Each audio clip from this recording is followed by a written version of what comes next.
efectivamente tienen toda la razón.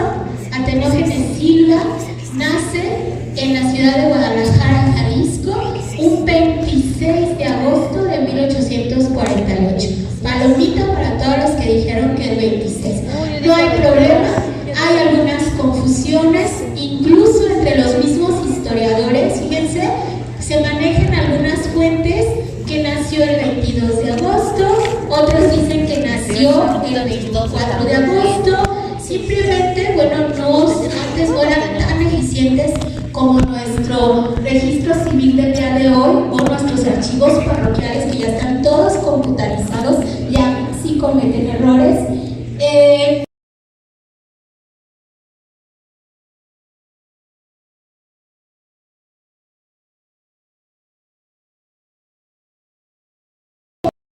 De agosto de 1848. Por eso este año estamos celebrando ¿el qué año? 176. Muy bien. Sus papás, Joaquín Silva, portugués de nacimiento, y doña Ignacia Álvarez y Tostado, también ella era originaria de aquí. Fue el segundo matrimonio de don Joaquín, y de este segundo matrimonio, él fue el séptimo de 13 hijos. Aquellas familias como antes, ¿verdad? O como hoy también podemos encontrar todavía familias grandes. Es importante decir en este momento que que le estamos presentando, o toda esta información que estamos mostrando el día de hoy, forma parte de lo que se ha escrito de don Atenógenes por parte de las madres que nos han hecho favor de dejarnos estos libros, donde viene ya algo sobre la biografía de don Atenógenes, pero también hemos rescatado información de archivos, de libros, revistas, periódicos de la época, para también poder arreglar o poder un poquito acomodar todas estas imprecisiones de repente de don Atenógenes. Entonces, la siguiente, por favor. ¿Por qué meter la educación? De don Atenógenes Silva.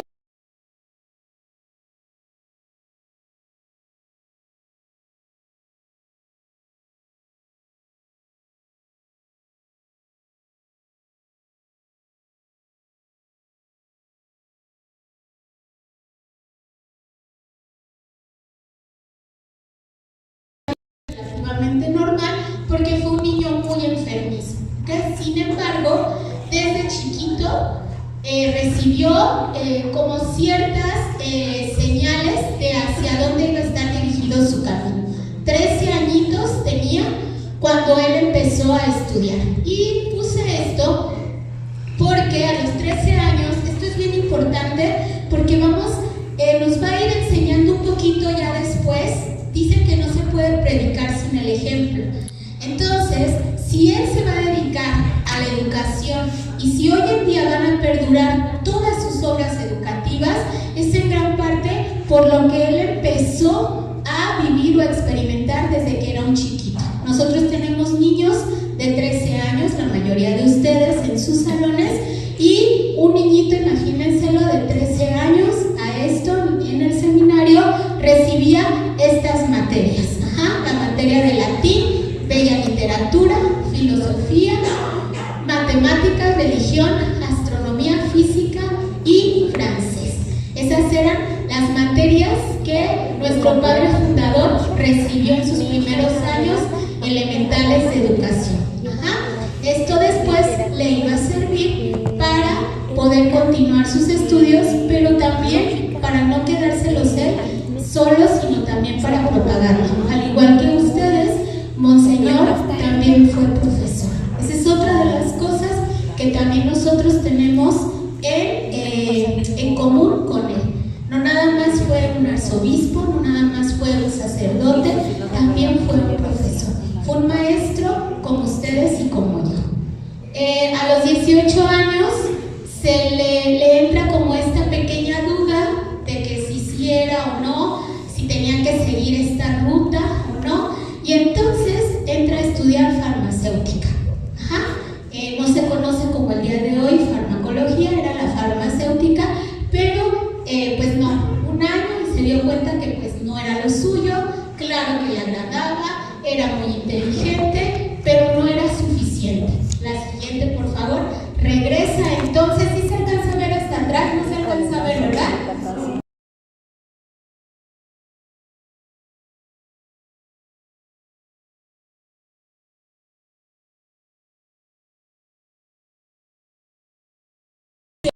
Moral, historia, disciplina eclesiástica, y a los 23 añitos fue ordenado sacerdote. La siguiente, por favor. Tampoco se alcanza a ver, está muy oscuro, o las letras a lo mejor tenían que ser blancas.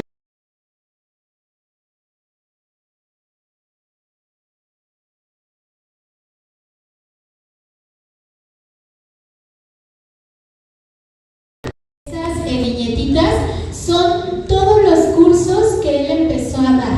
A los 23 años lo ordenan sacerdote y automáticamente lo mandan a dar clases en el seminario, y en el seminario empieza a dar clases. Solamente estas son algunas, voy a mencionar para los que están hasta la parte de atrás: dio latín, gramática general, física, filosofía, bella literatura, astronomía, física, matemáticas, historia de la filosofía, astronomía y francés. Solamente esas materias son las que él dio, ¿verdad? Nada más. Esas materias son las que él estuvo dando. Y también, bueno, pues obviamente hay que ponerlo todo en contexto. No podemos nosotros decir, es que hoy en día solamente damos historia y ya nos estamos muriendo, ¿no? O solamente damos español y sentimos como que no podemos. Hay que ponerlo en contexto. Las materias, la ciencia se ha ido cada vez haciendo cada vez más grande, y entonces se ha ido, otra vez se ha ido particularizando. Entonces, antes, pues, las personas, una persona bien podía dar muchísimas materias de acuerdo a su formación. La siguiente, por favor. Tampoco se alcanza a ver, ¿verdad? Hasta allá atrás. Bueno, después de que estuvo dando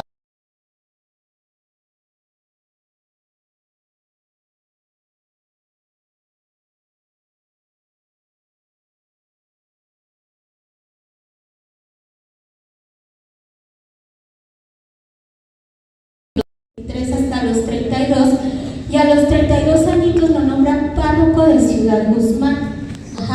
Este párroco de Ciudad Guzmán, ¿qué es lo primero que hace? Fueron 3 cosas que van a marcar, por así decirlo, a cada lugar que llegó la obra de Antenógenes Silva. Una eran las construcciones físicas, el reconstruir, el construir, el renovar, el arreglar. Cada vez que llegaba a un lugar, sea en Ciudad Guzmán, sea en Catedral, en Colima, en Michoacán, siempre lo primero que veía era dónde hacía falta arreglos, dónde hacía falta construir, dónde hacía falta renovar. Otra de las cosas donde él también puso especial atención fue el impulso de la educación. Para él, la educación va a ser parte importante de su apostolado. Aquí es desde el inicio donde empezamos a ver esto que hoy en día ustedes son herederos de eso. Lo empezamos a ver más o menos desde esta época, porque él va a estar siguiendo las órdenes o siguiendo las palabras del que era el Papa en aquel tiempo, que se llamaba Pío XIII. Y entonces él decía: vayan y luchen. Hay que recordar que en aquella época la Iglesia Católica estaba en crisis por todas las ideas que llegaban de la secularización, de la separación, de la religión que no tenía que juntarse con la educación, que tenía que desterrarse a Dios de la educación y todo esto. Entonces Antenógenes decía: claro que no, podemos ser y podemos utilizar a la ciencia en favor de la educación. Entonces él aquí en Ciudad Guzmán, donde estuvo solamente 3 dedica a promover lo que se va a conocer como las escuelas parroquiales, que van a ser una especie como de inicio o de principio de las escuelas que ustedes, en las cuales laboramos el día de hoy.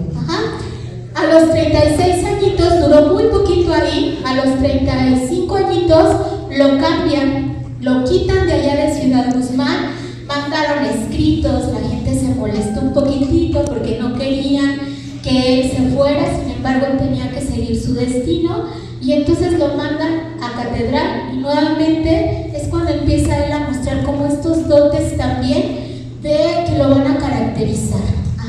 Hablaba muy bien enfrente de las demás personas, escribía muy bonito, tenía una manera de poder transmitir las ideas y el reino de Dios de una forma tan clara, tan precisa, que generalmente pues lo llamaban para que abriera congresos, para que dictara discursos, para que diera algunos discursos de clausura, etcétera, etcétera. Entonces lo van a llamar a Guadalajara a los 36 años, 35 años, y entonces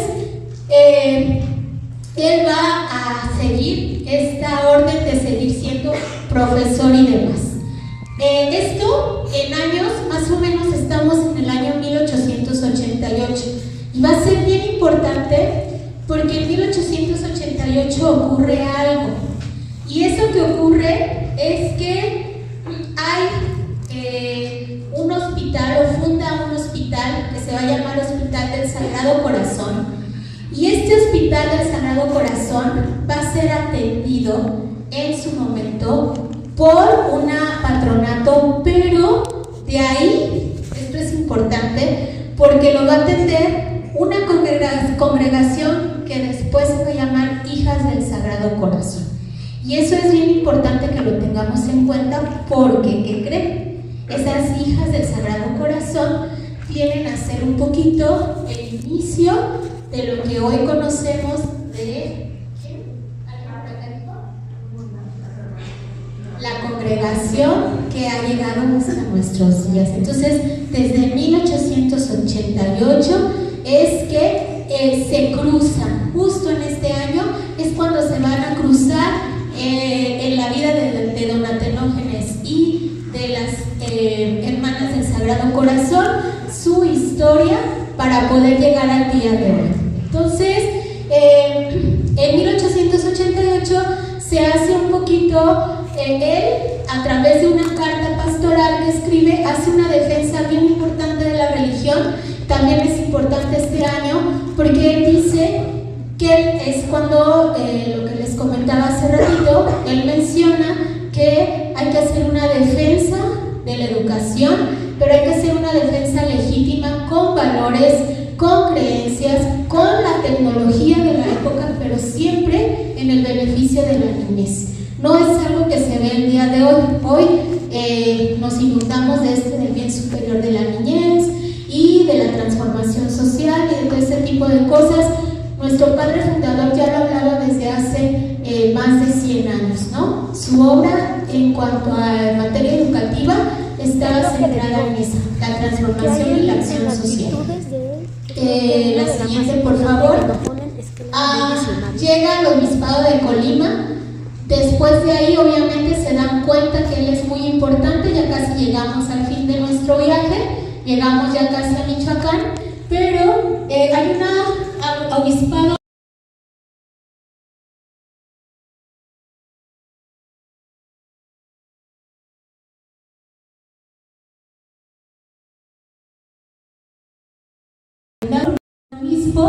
y para los que están atrás, solamente de Guadalajara, es algo que me llamó mucho la atención porque son por los pequeños detallitos es donde podemos darnos cuenta de cómo es la persona. Su viaje de traslado de Colima, de Guadalajara a Colima, inició el día 15 de noviembre. Él sale de Guadalajara y les dice: ya me voy a mi obispado, ahí se queda, les dejo todo esto que tienen que seguir y demás, y llegó hasta Colima hasta el 20 de diciembre. ¿Por qué? ¿Por qué creen que haya durado tanto en llegar? Salió un 15 de diciembre, se había ido caminando. En el tren. ¿Qué pudo haber pasado? Iba llegando a los lugares. ¿Por qué? No se hace trampa, madre Carmen. Ya les dije que las madres son las únicas que no pueden hablar en Iba en tren, era el día de transporte. ¿Por qué dura tanto en llegar? El 15 de noviembre al 20 de diciembre, últimamente por los festejos. Cada vez que iba llegando, llegaba a un pueblo, lo recibían con comida, cada pueblito que pasaba lo invitaban a comer y hacían veladas literarias. Y eso nos habla, maestros, de una persona que se ganó, a donde quiera que iba, se ganó el cariño de la gente. Claro, obviamente, como todos somos seres humanos y somos perfectibles, pero lo que hay en las fuentes, lo que hay en las crónicas, lo que explican es lo que el día de hoy les estamos compartiendo.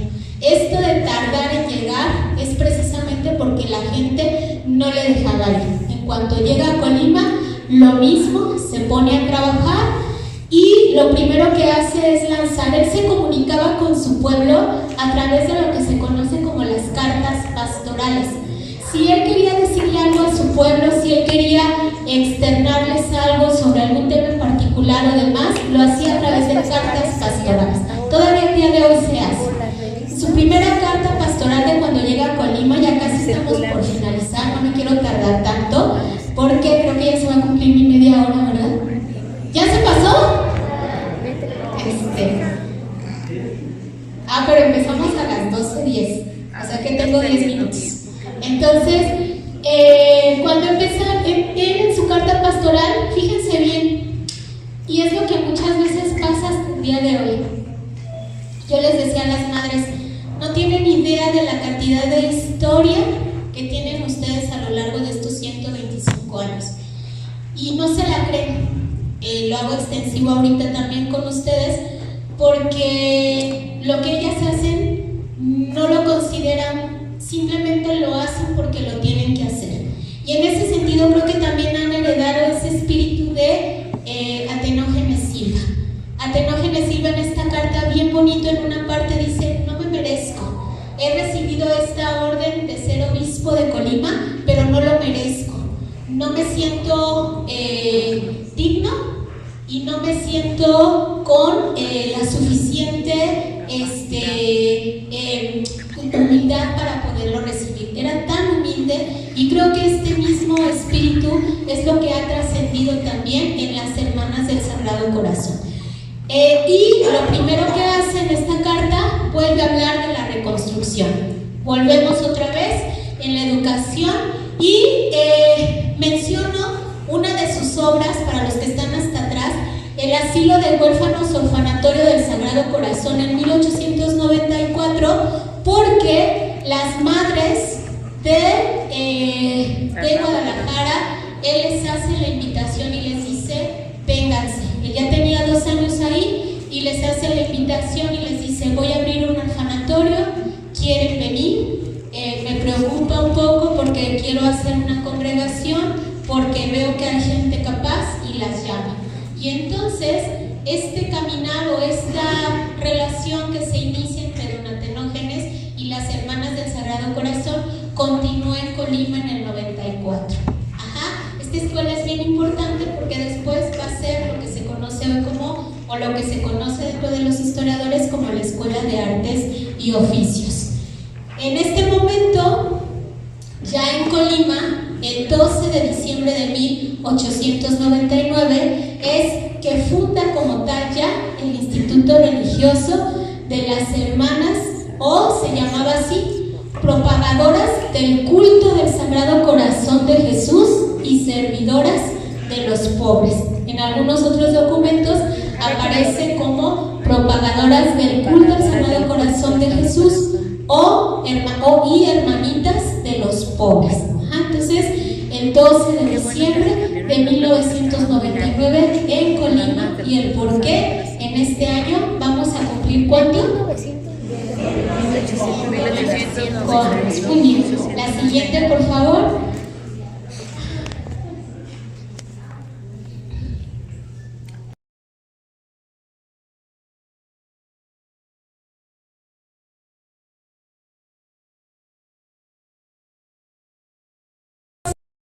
O fallece el Monseñor Ignacio Arcila, que era obispo de la diócesis de Michoacán. Aquí voy a hacer un pequeño paréntesis. La diócesis de Michoacán o la arquidiócesis de Michoacán es considerada una de las más importantes dentro de la historia eclesiástica. Para esta época llega al censo más o menos de la época. Para darles una idea, Monseñor Atenógenes lo nombra, llega hasta finales, el 27 de noviembre, llega para hacerse cargo de toda esa área entre Michoacán y Guanajuato. Esa es una revista de la época, El Mundo Ilustrado de 1900, donde se hace alusión a su llegada a la arquidiócesis, y él llegó para hacerse cargo de 65 curatos, 51 en Michoacán, 14 en Celaya, 447 templos, 800,000 más o menos feligreses que estuvieron bajo su cuidado, y también, bueno, pues aproximadamente 300 sacerdotes. A esa arquidiócesis es a la que llega Monseñor en 1900, y ahí es donde, bueno, pues va a finalizar su vida en 1911. La siguiente, por favor, que es, bueno, lo que ya les comentaba, arriba el 27 de noviembre.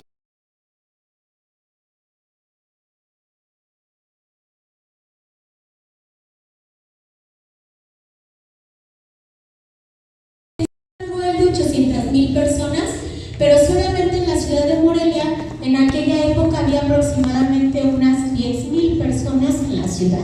No era una ciudad grande, era una ciudad pequeña, provincial. Sin embargo, le dieron una gran celebración. Se le fue a recibir a la estación de trenes, las calles se adornaron con los colores de Roma, se lanzaron cohetes, se mandaron a hacer muchas misas, se le dio una gran bienvenida, sobre todo porque traía y era también bastante joven, ¿no? Y era muy jovial. La siguiente, por favor. ¿Cuáles fueron? Y aquí es donde ya empezamos a cerrar esta pequeña charla.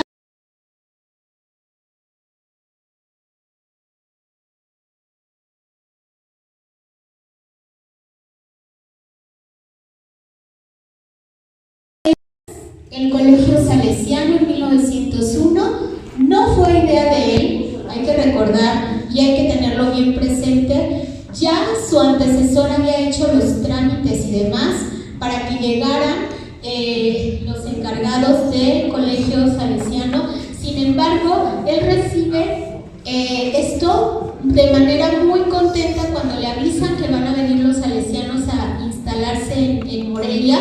Y entonces te reciben en enero. No tenía ni un mesecito, y entonces él la recibe con los brazos abiertos, y hasta el día de hoy pues funciona ese asilo, ¿no? Entonces nos habla, y lo primero que quiso decir es: la educación va primero, la educación de la niñez, la educación de niños y niñas, porque tenemos que tener y ofrecer una educación de calidad. Por eso él aceptó entonces en 1901 que se asentara el Colegio Salesiano, donde hoy todavía encontramos su escuela. La siguiente. 1911. Otro es el Orfanatorio del Sagrado Corazón de Jesús.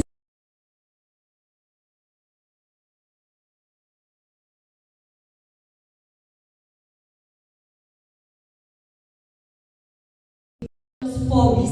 Hoy que está tan de boga esto de los pobres, Monseñor Atenógenes realmente se hacía cargo de los pobres. Cada vez que llegaba a un lugar, lo primero que veía era iniciar estas obras para apoyar a la gente desvalida. Siempre un orfanatorio fue de las primeras empresas que él abría cuando llegaba a un lugar. Y mencionamos esto porque esto es el inicio de lo que ahorita estamos aquí. Así inició. el orfanatorio o el orfanato donde estamos, o estas instalaciones, después de muchos, obviamente no estamos en el lugar original. Sin embargo, el inicio del lugar del día de hoy es gracias, o se llamaba así, Orfanatorio del Sagrado Corazón de Jesús, en 1901, una nota bien pequeñita en un periódico donde se anunciaba la llegada de las hermanitas de Colima que se iban a hacer cargo de este orfanatorio. Algo chiquitito decía: llegaban las señoritas hermanas de los pobres que van a encargarse del orfanatorio del Sagrado Corazón, y le daban la cordial bienvenida a este grupo de hermanas que venían y que llegaron para quedarse, ¿verdad? Hasta el día de hoy. Bueno, entonces, el Sagrado Corazón de Jesús al cuidado y educación de los niños huérfanos. La siguiente, por favor. Bien importante también dentro de la historia de la educación católica o religiosa.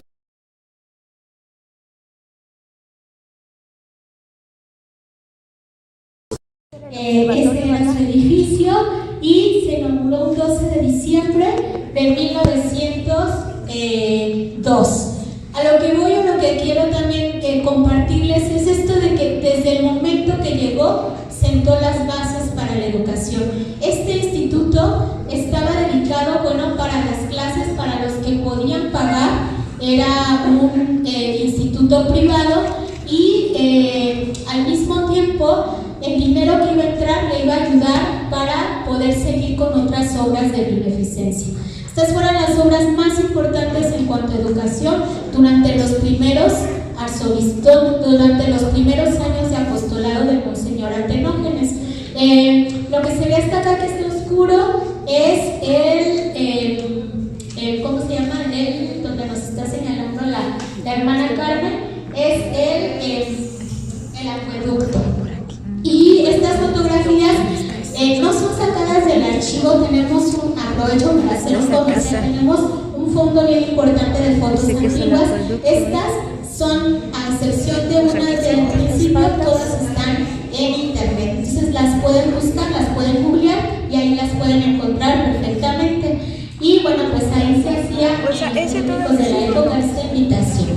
También dedicado a la educación. Ya casi para finalizar, otra de las casas, la casa Taller de Nazaret.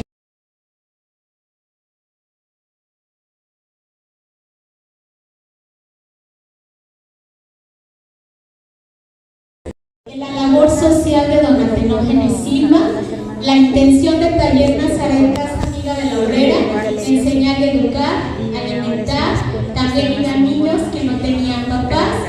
Estaba bajo el cuidado del patronato de la Sagrada Familia y se sostenía de limosnas caritativas. Fueron también de las primeras, todas estas casas de acogida o estos talleres o demás, siempre tenían y ofrecían también educación. Siempre eran o tenían su escuela. La siguiente. Y por último, y que nos interesa a nosotros y que, bueno, ustedes a lo mejor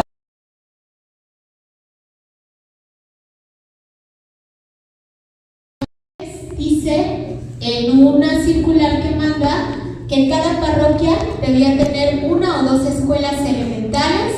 Ojo aquí, tenía que tener la enseñanza y disciplina conforme a la pedagogía moderna.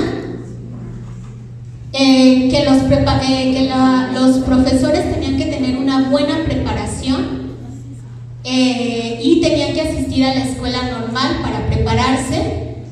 Se formó también, fíjense, antes de que surgiera la Secretaría de Educación Pública en 1921, don Antenógenes ya había fundado la Dirección General de Instrucción Primaria Católica.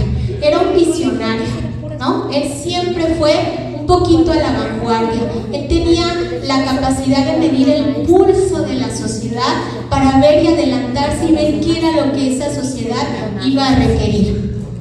Otra de las cosas, y que también habla de su carácter, él no quería que los párrocos, ya están las escuelas fundadas, ya me voy, sino que quería párrocos presentes. así como las madres hoy están súper involucradas en cada una de sus escuelas, él también así lo mandaba, ¿no? Los párrocos deben de estar presentes, tienen que visitarles cada 8 días, tienen que preguntar cómo están sus profesores, qué es lo que les ha pasado en la semana, cuáles son las quejas que tienen, involucrarse para poder expandir la obra. Y bueno, pues estaban sujetas al gobierno arquidiocesano. Esta era la indicación en cuanto a la educación de Monseñor aquí en el Arzobispado de Michoacán. La siguiente, y para concluir esto, las madres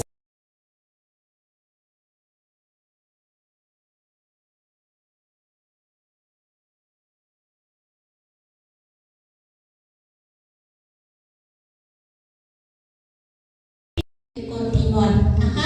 Tienen un modelo educativo que está basado en educar, prevenir, rescatar, promover, impulsar y ayudar. ¿Me pueden ayudar a leer la partecita que viene ahí? Perdón. Historia de la